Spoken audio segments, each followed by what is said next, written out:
Although the player with the white pieces has 2 extra pawns and this endgame may seem trivial, to win here, you'll need refined endgame technique.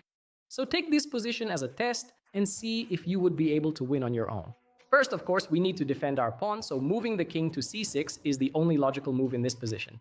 But now we see the defensive resources of the player with the black pieces. He plays king to d8, and suddenly if you play king to d6, the game ends in a stalemate, because you take away his only legal move. f6 also ends in a stalemate, so now you need to move your king away from here. The question is, to which square do you move your king and why? At first, you might think that moving the king to c5 would be the correct move because when he captures the pawn, you gain the opposition. However, you would be mistaken. Opposition is worthless if your king can't reach the 6th rank or any of the critical squares. This endgame will end in a draw after king to e7, king to e5, you'll have to push the pawn, and when your opponent comes back, eventually, right, you'll have to advance the pawn with check, your opponent goes to f8, and now you're in Zugzwang.